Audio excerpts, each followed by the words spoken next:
Are you struggling with trigonometry, angles of elevation and depression? Well, this is the video for you. What we're going to be discussing is what it means, the angle of elevation and depression. Hey guys, I'm Mr. Hing.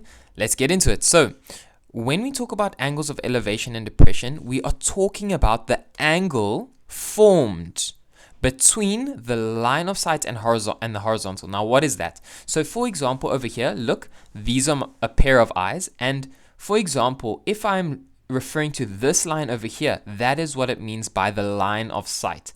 It's the line from here that and the way that we are looking, or what object we are looking at, would be over here, for instance, and this would be our line of sight. Okay, that is what it means, and it's the angle formed between this line and the imaginary horizontal, so this line over here. And in this case, because we are going from a horizontal upwards from the line of sight, pretend these are my pair of eyes, and I'm going up and I'm looking towards an object, and they want to know what is this angle. Because it's going up from the horizontal, it will be the angle of elevation. And similarly, the other way around, if I am going from this point over here downwards from the horizontal, this would therefore become my angle of depression. Okay, so a few things that we need to look at before we get stuck into it. We need to remember something, guys, that we've already learned. It is what? It is the soccer toa. So we remember that by saying S standing for sine, okay, which refers to opposite over adjacent, the cos meaning adjacent over hypotenuse, and T standing for tan, meaning opposite over adjacent. Let's go and quickly revise that over here. So if I have this triangle I am working with, if I am saying, okay, I want to know what is the sine of theta. So remember, we look at our specific angle, which is theta over here. So the sine of theta, this angle, definitely not this angle, the sine of theta is going to be from this point, my opposite, and in this case, my opposite is going to be from this side, my opposite is going to be 4, and then adjacent is going to be my 5. So the answer would be 4 over 5. Okay, good. For cos, what is going to happen is my cos of theta is now going to be adjacent, so my 3 over the hypotenuse, adjacent over hypotenuse, which is going to be 3 over 5. And lastly, tan is going to be, or tan of theta, it's going to be opposite. So it's going to be 4. Sorry, this should be the other way around. Let me erase that while I was prepping. So it should be 4, and then it's going to be 4 over, and then my adjacent is obviously 3. All right. Now we're going to use this. That was just a quick recap. We're going to use this knowledge on when and where do we put adjacent and hypotenuse and opposite.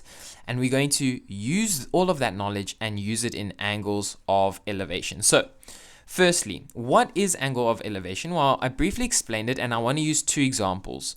Example number 1, you can see that this is the line of sight from here, and we're going up. We're looking to point C, or the top of the light, or the light pole, or the lamp pole, I don't know what you want to call it. And then the horizontal will be over here, and this would therefore become your angle of elevation, because it's going from horizontal, and we are going up above the horizontal, and therefore it's called the angle of elevation. Over here in example number 2, very similarly, you'll see there's a building. It's going from this point over here to the top of the building. You'll see that there's a right angle over here, and again from a horizontal, it's asked, the angle would therefore be considered the angle of elevation. Let's have a look at what happens with angle of depression. So say, for example, there's a person at the top of the building, and they're asking for the angle of depression. So now, for example, they will specify that this person is looking at a specific, maybe a soccer ball or rugby ball, and that would be the line of sight, okay? And this over here would be our new, or another horizontal. And so it's from this horizontal down to the line of sight, and the angle formed there would be therefore an angle of depression. Okay, I hope you can see that. Now let's do some questions. Okay, so I'm just gonna zoom out a little bit here. So let's have a go. Let's read together. John flew his kite 15 meters above the ground. The angle of elevation is 30 degrees. What is the length of the kite's string? Sorry, I didn't mean to put is there. Now, guys, it's important to note that this question did not come with a diagram. I drew this diagram, so sometimes you'll have to, can either think of it, but I would suggest actually just drawing a quick diagram so that you actually know what you're dealing with. So I'm just going to take these guys away because I actually drew these. And what you'll see here is I actually drew in the story, what they were saying. So you'll see that they said John flew his kite 15 meters above ground. So this would therefore be 15 meters. And the angle of elevation is 30. So this would be 30 degrees. And it's asking what is the length of the kite string. So if you are flying a kite with the string over here, they are asking for this. So maybe we can call it X like that. So let's have a look and see how am I going to use trigonometry. Oh yes, I forgot to say a very important part is that this over here, the horizontal and the line going directly up would therefore cause or result in a 90-degree angle, and therefore we can use trigonometry.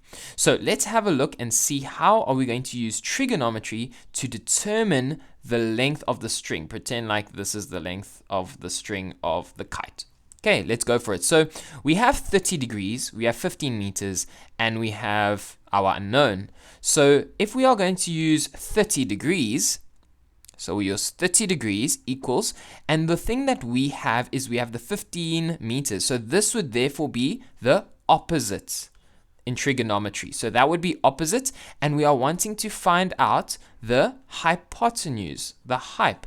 So guys, what do we use when we want to use opposite and hypotenuse? We're going to use the sine of the 30 degrees, because remember, sine of 30, remember or sine is for so it's going to be the opposite over adjacent. So opposite over hypotenuse. So therefore this will become sine of the 30 is equal to 15 over the x. Okay, and now we want to determine what this is. So we need to apply our rules that we know. So how are we going to get the x alone? Well, firstly, we're going to multiply both sides by x, so we're going to times this by x, so we're going to times this by x, and this would cancel out, so our new line would be x sine 30 equals 15, but remember we want to solve what x is, so we're going to divide this by sine of 30, and we must do the same to the other side, divide by sine of 30. Those will cancel, and we'll be left with x is equal to 15 over sine of 30. You put that in your calculator, and you'll get 30 meters. Okay, so that is how we do that question, guys. Let's have a look at the next one, question number 2. So in this case, they gave us a diagram, which is amazing. Let's read the question. So it says, a radio pole is 36 meters tall. A cable holding it to the ground has an angle of elevation of 36 degrees. We can see that there. Find the cable length. So they are wanting us once again to determine this length over here. So let's go and do that. So if I have my degrees or my angle, I have what is known as, so this again would obviously be our right angle. This would be our opposite, and this would be what, guys? Our hypotenuse. Hypotenuse. So we are going to therefore use, if we use our SOHCAHTOA rule, what are we going to use to determine our hypotenuse? Well, we have opposite, and therefore we want hypotenuse. So we're going to use opposite and hypotenuse. So therefore we must use the sine of 36. So we're going to say sine of 36 degrees is going to equal, my opposite is 36, and then it's going to be over the hypotenuse, which is x. So we're going to do the same thing that we did over here. Let's go and implement that. So remember, we want to get x alone. So how are we going to bring x or get rid of the x at the bottom? First, we must multiply each side by x. Multiply by x, because that will cancel. And whatever you do to the one side, you do to the other side.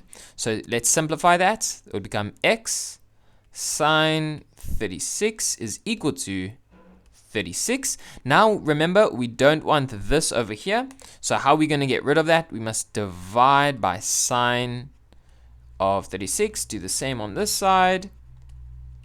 This will cancel. So we're just going to get x is equal to 36 over sine of 36. Put that in your calculator, and we are going to get 61,2 468 blah blah blah. So let's pretend the question said round off to 2 decimal places.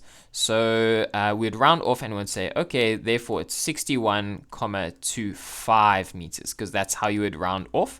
This is a 6, so it would affect that 4, and it would become 61,25 meters. Okay, guys, if you are a little bit confused, don't be afraid to rewind and just go ahead and watch what I said. Okay. Right, last question for the day, guys. A ship drops an anchor.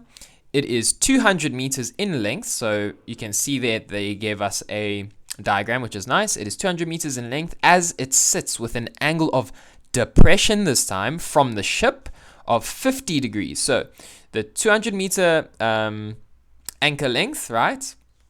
And then the angle of depression, so from the sea level down to the line of sight, is going to be 50 degrees. And remember, it's an angle of depression. And then it's asking, calculate the depth of the ocean floor. So we know that the anchor has reached it's gone all the way to the bottom of the seabed. And if we want to know the depth of the sea or the ocean from the level of the sea down to the seabed, we can just calculate this length over here, which is considered x. So let's go ahead and do that. So what we're going to discover, or what we're going to investigate, is if we are using our 50 degrees over here, we have a 200, which is known as this is going to be our hypotenuse, because this is the 90 degree. And then this over here is going to be our opposite. So if we have a look at our SOHCAHTOA, we're going to want to be including opposite, so O, and hypotenuse. So again, we are going to be looking at our sine over there. All right. So let's go ahead and do that. So we're going to say sine of 50 degrees. The sine of 50 degrees is therefore going to give me opposite, my x, over my hypotenuse. And I know my hypotenuse as 200. So now this one's a bit easier. We just need to get rid of the 200 to get x alone. So we're going to multiply this side by 200. That will cancel. And you must do the same to this side. So we'll times that by 200.